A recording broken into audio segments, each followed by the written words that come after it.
Bonjour, bienvenue dans les vidéos de WebRoman. Dans cette vidéo, nous allons apprendre à passer une commande depuis le back-office de votre boutique.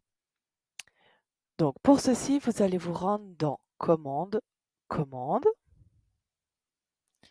Et ici, donc vous avez la liste des commandes que vos clients ont passées, mais vous avez en haut à droite un bouton Ajouter une commande qui vous permet de rechercher un client avec son adresse email ou son nom. Vous pouvez le choisir. Ici, vous avez deux possibilités. Donc, vous avez le panier. Ça, c'est les paniers que le client a en cours sur votre boutique.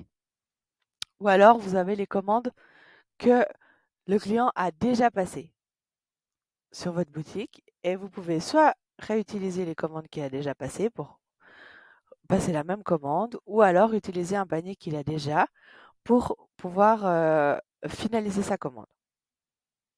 Ou alors, vous pouvez aussi directement rechercher un produit simplement et commencer une nouvelle commande. Donc pour l'exemple, on va utiliser une commande qui est déjà en cours. On voit qu'ici, il y a déjà des produits qu'il avait ajoutés. On peut soit les retirer, soit ajouter des nouveaux produits. Donc, on cherche le nom du produit qu'on veut.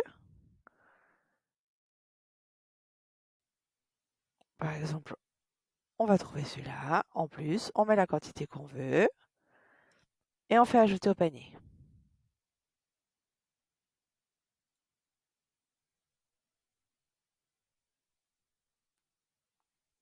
Ah, du coup, j'ai ajouté 2 fois, donc on voit que on a 8 produits, ça fait peut-être un peu beaucoup. On va mettre 4, donc on peut changer notre stock.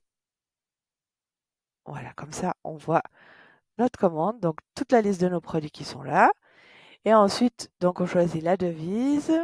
En principe, vous laissez franc-suisse.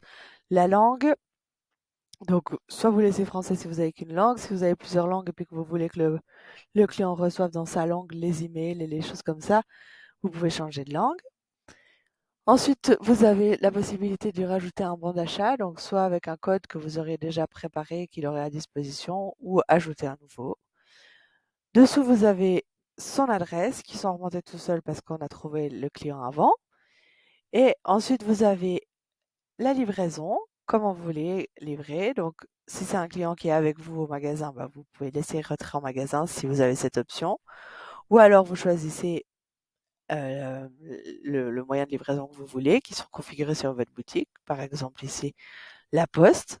Si vous n'avez pas le retrait en magasin qui est actif sur votre boutique, mais que le client est avec vous, et puis que vous voulez pas lui facturer les frais de port, vous mettez le mode de livraison la poste, mais vous mettez livraison gratuite, par exemple. Comme ça, il ne paye pas les frais de port. Ensuite, vous avez le récapitulatif de votre commande, tout en bas, où là, vous pouvez mettre un message personnalisé dans votre commande. Vous pouvez choisir le mode de paiement que vous voulez. Pour le mode de paiement, alors, soit vous avez transfert bancaire, et là, le client, il va recevoir un email avec vos coordonnées bancaires pour qu'il puisse payer. Ou alors, vous avez des moyens de paiement installés comme Visa, Mastercard, PayPal, Twint ou autre. Vous pouvez choisir lequel de vos moyens de paiement vous voulez. Admettons transfert bancaire. Ensuite, transfert bancaire, il faut attendre qu'il ait payé. Donc, s'il est avec vous, le client par exemple, et puis qu'il va vous donner l'argent directement, vous pouvez mettre directement paiement accepté. Si il n'est pas avec vous et puis qu'il va vous faire un virement bancaire, vous mettez en attente de virement bancaire. Et puis si vous choisissez par exemple PayPal et que là le client il doit faire encore le paiement. Si il est avec vous, vous pouvez choisir ici en attente de paiement par PayPal. S'il n'est pas avec vous, pareil, vous pouvez choisir en attente de paiement par PayPal.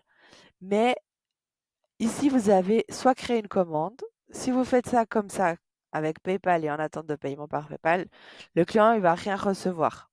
Il va rien se passer. Par contre, vous avez ici plus d'actions. Et là, vous pouvez lui envoyer la commande pré-remplie par email. Du coup, lui va recevoir un lien qui va lui permettre de cliquer et d'arriver directement avec toutes les informations pré-remplies juste à la partie paiement pour qu'il puisse faire son paiement sur le site.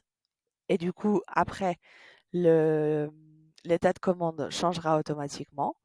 Ou alors, vous pouvez, s'il est avec vous et puis que vous voulez procéder directement au paiement, vous pouvez procéder au paiement sur le front office et puis ça va vous envoyer sur le site directement avec les produits dans le panier et directement avec toutes les informations pré-rentrées. Il vous suffit de continuer, de rechoisir les informations, retrait en magasin ou autre, et de pouvoir payer directement. S'il n'est pas avec vous et puis que vous faites l'autre, eh ben, ça va lui envoyer par email. Ou alors créer une commande. Mais là, si vous faites ça, avec ces informations-là, il ne recevra jamais les informations pour payer. Il sera obligé de se connecter à son compte et d'aller voir dans sa commande. Du coup, ça sera un peu compliqué pour lui. Donc, si le plus simple, ça serait de mettre transfert bancaire en attente de virement bancaire. Elle a créé une commande pour qu'il reçoive par email les informations pour payer sa commande par virement bancaire. Voilà pour ce qui est d'une commande manuelle depuis votre back-office. Merci d'avoir suivi nos vidéos. Si vous avez des questions, n'hésitez pas à nous contacter par email à l'adresse contact@webramon.ch ou par téléphone au 021 612 80 28. Merci, à bientôt.